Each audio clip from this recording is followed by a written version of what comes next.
ਖਾਂਦੀ ਵੀ ਤੈਨੂੰ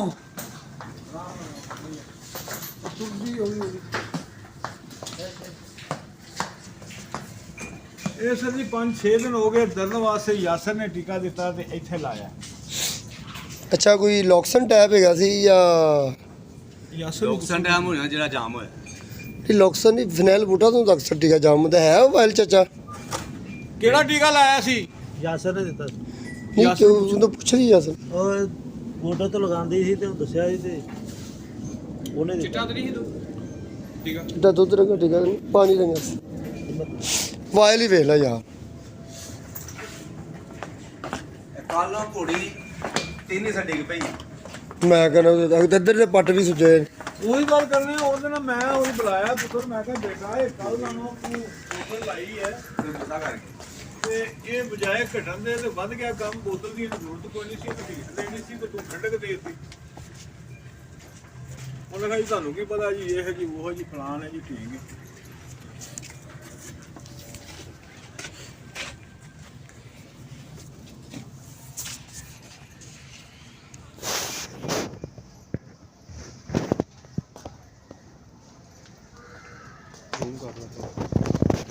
ਕਈ ਵੇਖਿਆ ਟੀਕੇ ਲੱਗਦੇ ਨੇ ਗਲਤ ਤੇ ਉਹ ਉਨੀ ਕੀ ਜਗ੍ਹਾ ਸੋਚਦੀ ਟੀਕੇ ਨੂੰ।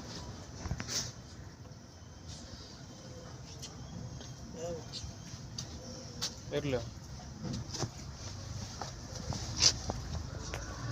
ਦੋਵੇਂ ਪਾਸੇ ਪੱਟੇ ਸੋਚ ਪੈ ਗਈ ਉਹੀ ਸਰ ਜੀ ਫਲੋ ਨਿਕਸਨ ਮੈਗਲੋਵਾਈਨ ਹੈਗਾ। ਉਹੀ ਲੋਕਸਨ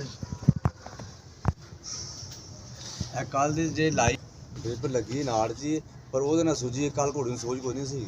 ਇਸ ਸੋਚ ਕੱਲ ਦੱਸ ਨਹੀਂ ਸਿਰ ਧੋਣ ਤੇ ਸੀ। ਹੈਗੀ ਸੀ ਉੱਤੇ ਸਿਰੇ ਧੋਣ ਤੇ ਆਹ ਚੀਜ਼ ਜਿਹੜੀ ਜੇ ਨਾ ਇਹ ਸਾਰੀ ਅੱਜ ਹੋਈ ਹੈ। ਕੱਲ ਘੋੜੀ ਖੁੱਲ ਕੇ ਟੁਰ ਇਹ ਜਿਹੜੇ ਬਹੂ ਨੇ ਨਾ ਸਰਿਆ ਸੁੱਜੇ ਪਏ ਨੇ ਉਹ ਅੱਜ ਥੱਲੇ ਗੋਡੇ ਉੱਪਰਲੇ ਬਹੂ। ਉਹ ਟੀਕਾ ਜਿਹੜਾ ਮੰਗਾਇਆ ਸੀ ਪੱਲੀ ਸਾਈਡ ਤੋਂ ਵੀ ਜਾ ਕੇ ਸੋਚ ਅੱਛਾ ਇਹ ਸੋਚ ਇਹੀ ਸੀ ਕਿ ਜ਼ਿਆਦਾ ਸੀ ਨਹੀਂ ਐਸੇ ਉਹੀ ਮੈਂ ਕਹਿੰਦਾ ਸੋਚ ਤੇ ਜਿਹੜੀ ਇਹ ਜਿਹੜੀ ਸੋਚ ਪਈ ਨਾ ਇਹ ਬੜੀ ਜ਼ਿਆਦਾ ਸੋਚ ਇਹ ਸੋਚ ਇਹ ਕੱਲ ਡ੍ਰਿਪ ਲਾਣ ਨਾ ਉਸ ਤੋਂ ਬਾਅਦ ਆਸਤਾ ਤਾਂ ਹੁਣ ਇੱਥੇ ਕਰਾ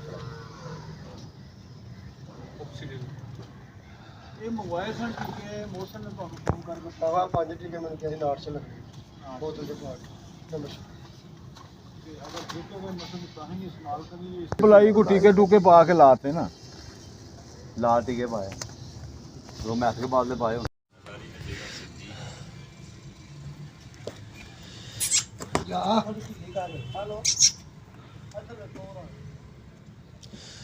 ਇਹ ਡਾਕਟਰ ਸਾਹਿਬ ਮੇਰੀ ਗੱਲ ਦਾ ਕੋਈ ਕਾਗਜ਼ ਨਹੀਂ ਗੁੱਸਾ ਨਹੀਂ ਕਰਨਾ ਚਾਹੀਦਾ ਤੇ ਜਿੱਦਾਂ ਮੈਂ ਫਿਰ ਗੁੱਸੇ ਹੁਸਨ ਭਾਈ ਸਿਮਰੇ ਦੱਸੋ ਕੱਲ ਜਿਹੜਾ ਤੁਸੀਂ ਟੀਕੇ ਮੰਗਵਾਏ ਨੇ 1 ਗ੍ਰਾਮ ਤੁਸੀਂ ਲਾਏ ਨਹੀਂ ਕੱਲ 2-3 ਦਫਾ ਫੋਨ ਵੀ ਕੀਤਾ ਸੀ। ਚਲੋ ਯਾਰ ਆਪਣਾ ਤਰਲਾ ਤਾਂ ਮਾਰਦੇ ਆਪਣੀ ਤਾਂ ਟਰਾਈ ਮਾਰਦੇ ਕੋਈ ਜੋ ਕਿਸਮਤ ਦੀ ਗੱਲ ਸੀ। ਜਿਹਨੇ ਜਾਨਵਰ ਨਾਲ ਪਿਆਰ ਡਾਕਟਰ ਹੁੰਦਾ ਜਿਹੜਾ ਆਪਣੇ ਮਰੀਜ਼ ਨਾਲ ਮੰਨਣਾ ਗੱਲ ਨੂੰ ਤੁਸੀਂ 11 ਵਜੇ ਰਾਤ ਦੇ 10 ਵਜੇ ਲਾ ਕੇ ਘਰ ਜਾਣਾ ਹੈ। ਆ ਬੰਦਾ ਇੱਥੇ ਹੀ ਹੈ ਮੈਂ ਕਰਾਂਗਾ 10 ਦਸੰਬਰ ਜੀ ਨਹੀਂ ਨਾਲੇ ਉਹ ਡਾਕਟਰ ਕੱਲ ਪੈਨਾਕਲ ਲੱਗਾ ਮਰੀਜ਼ ਨਾਲ ਚਲਕੀਆਂ ਨਾ ਪਾਵੇ ਸੋਲੋ ਮੀ ਬੋਤਲ 'ਚ ਪਿਆ ਹੈ ਕਿਉਂ ਕੋਸ਼ਿਸ਼ ਚਲਾ ਨਹੀਂ ਨਾੜ ਚ ਲਾ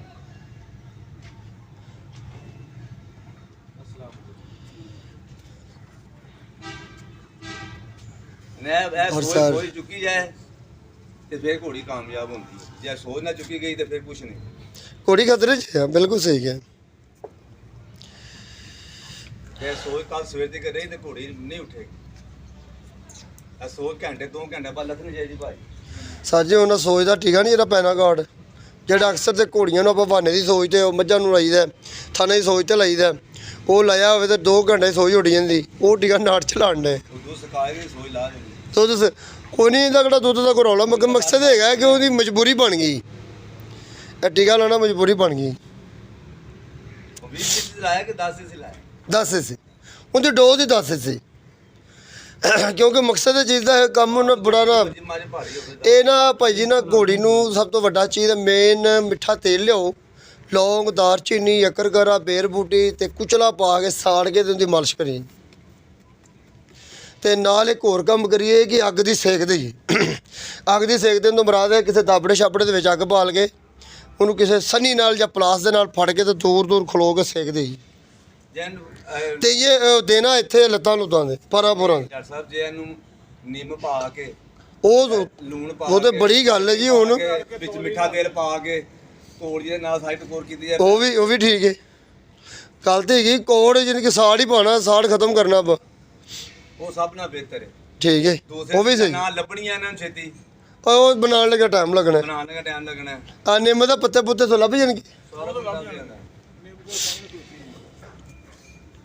ਇਹ ਨਿੰਮ ਵਾਲੀ ਟਕੋਰ ਜਿਹੜੀ ਵਕਤੀ ਤੌਰ ਤੇ ਚਲਾਣੇ, ਤੇਲ ਦੀ ਟਕੋਰ ਰਾਤ ਨੂੰ ਹੋ ਜਾਏਗੀ, ਜਦੋਂ ਫਰਕ ਹੋ ਜਾਂਦੇ ਉਹਨਾਂ ਚ ਇਹਨੂੰ ਤੇਲ ਤਿਆਰ ਕਰਕੇ ਤੇ ਕਿਤੇ ਤੋੜਾ ਤੜਾ ਲਾ ਕੇ ਰੱਖ ਛੱਡਣ, ਚਲੋ ਆਹਿਸਤਾ ਆਹਿਸਤਾ ਆਹਿਸਤਾ ਆਹਿਸਤਾ ਕਰਕੇ ਕਲੀਅਰ ਹੁੰਦਾ ਜਾਏਗਾ। ਇਹਨੂੰ ਬਾਹਰ ਨਾ ਕੱਢੋ, ਘੋੜੇ ਨੂੰ ਬਾਹਰ ਨਾ ਕੱਢੋ, ਗਲਤ ਕਰਦੇ ਆ ਨਾ।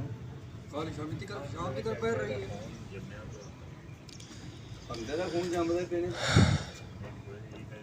ਬੰਦੇ ਨੇ ਇੱਕ ਜਗ੍ਹਾ ਖਿਲਾ ਕੇ ਢੋਣਾ ਖਲੋਤਾ ਰਹੋ, 2 ਘੰਟੇ ਬਾਅਦ ਹੋ ਜਾਣਾ। अस्सलाम वालेकुम, डॉक्टर मोहम्मद रियाज, आज very veterinary clinic and pharmacy Chowk Shadipura. ये एक हॉर्स है, इसको इन्होंने खुद ही लियाकर इंजेक्शन लगाया था फ्लोनेक्स मैग्लोमिन का, लॉक्सन का। तो ये इंजेक्शन जो लग गया था इसको पट्ठे में, तो इंजेक्शन पट्ठे में लगने की वजह से इंजेक्शन की जो जिनके टॉक्सीमिया जो होती हैं, जहरीले असरात जो होते हैं पट्ठों में, और ये पट्ठों गर्दन के पट्ठों में लगने के बाद जिनके गर्दन में जो उबार सा तो बन गया था, गर्दन में उबार सा बनने के बाद जिनके अगले दोनों शोल्डर्स जो हैं वो दोनों साइडों में वो भी काफ़ी हद तक सूज चुके थे और उसकी इन्फ्लेमेशन हो चुकी थी, जबकि इसको दबाने से ऐसे महसूस हो रहा था जैसे इनके चारों उंगलियों के जो निशानात हैं वो भी नज़र आ रहे थे। तो हमने जाकर जब चेक किया तो सारा पता चला कि इसको इंजेक्शन लगाया गया था 2 दिन पहले, और इसका मुसलसल कोई इनके नज़दीकी जो डॉक्टर था वो इसका इलाज कर रहा था, लेकिन इसके बावजूद ये बेहतर ना हो सका। लेकिन हमने जाकर जब चेक किया तो हमने देखा कि इसको काफ़ी हद तक टॉक्सीमिया, जो इंजेक्शन के टॉक्सीमिया थे, जहरीले असरात थे, वो काफ़ी हद तक फैल चुके थे। वो हत्ता के नीचे जिनके पाँव के जिनके जो होते हैं, जिनके खुर वगैरह जो होते हैं, जिनके फुट रोफ के पास तक ये पहुंच चुके थे, घुटनों तक पहुंच चुकी थी, और जो नी जॉइंट थे वो भी काफ़ी हद तक सूजे हुए थे, और जबकि शोल्डर जॉइंट से नीचे एल्बो जॉइंट और रेडियस एंड अल्ना, जिनके जितने भी ये जिनके अगली टांग के जो दोनों हिस्से हैं काफ़ी हद तक सूजे हुए थे, और इसके साथ दूसरी टांग जो है राइट और लेफ़्ट दोनों टांगों के जो शोल्डर जॉइंट्स थे वो काफ़ी हद तक सूजे, सीना भी सूजा हुआ था, और ये घोड़ी को टेम्परेचर था 104 से 104.3 फ़ारेनहाइट, और ये कॉन्स्टिपेशन का मसला भी बना हुआ था, और यूरिन जो थी वो भी काफ़ी रुक रुक कर रही थी, ये पानी भी नहीं पी रही थी और चारा भी नहीं खा रही थी, जिसकी वजह से ये घोड़ी बहुत ज़्यादा वीक हो चुकी थी, कमज़ोर हो चुकी थी, चलने फिरने में इसको बहुत ज़्यादा यानी कि लड़खड़ाहट हो रही थी, कमज़ोरी महसूस हो रही थी। और हमने ये सारा मुआयना किया, देखिए हम चेक कर रहे हैं, इसको देख रहे हैं ये किस जगह पर इसको प्रॉब्लम बनी है, लेकिन यानी कि प्रॉब्लम की वजह से ये घोड़ी अपना बैठने में भी बहुत ज़्यादा तकलीफ़ महसूस कर रही है और चलने में भी तकलीफ़ महसूस कर रही है। और जबकि हमने देखा जब इसको जितनी इनके इसको मसलात बने हुए हैं, इसकी इनके टॉक्सीमिया जो इंजेक्शन की इनके रिएक्शन की वजह से जो हुआ है, इसके साथ साथ तो जो अपने इन्फ्लेमेशन इसकी हुई है, ये मुंह में और कानों के पास और जबड़े के पास, और इसका जो चेहरा ये पूरी मुकम्मल तौर पर इसको सोजिश हुई थी। तो हमने इसका क्या इलाज किया, हमने सबसे पहले इसको पेनागार्ड का 10 ml इंजेक्शन IV दिया, इसके साथ साथ ड्रेटिक हमने 10 ml 10 cc IV दिया, और इसके साथ हमने पेन किलर के तौर पर फिनाइल बुटाजोल 20 ml IV दिया, और एंटीबायोटिक के तौर पर हमने ऑक्सीडेल 1 ग्राम के जो 5 इंजेक्शन हैं वो भी हमने तैयार करके इसको एक अपना DSL ड्रिप में डालकर इसको IV लगा दी, बोतल ड्रिप लगा दी थी। और साथ हमने इसको 12 घंटे के बाद दोबारा फिर ये फार्मोलेशन जो थी यानी कि ऑक्सीडेल 1 ग्राम वाली वो 5 इंजेक्शन ड्रिप में डालकर हमने फिर इसको सिफारिशत पेश की, और साथ हमने इसको फिनाइल बुटाजोल का 20 ml का इंजेक्शन दिया, और इसको साथ टकोर करने के लिए हमने कोल्ड फोमोटेशन यानी कि पानी की यानी कि मोटर वाले पानी की टकोर का मैंने कह दिया। और ऐसा करने से आहिस्ता आहिस्ता इंशाल्लाह बेहतरी आती जाएगी, और हम कल तक देखेंगे इसका कितना रिजल्ट मिला है।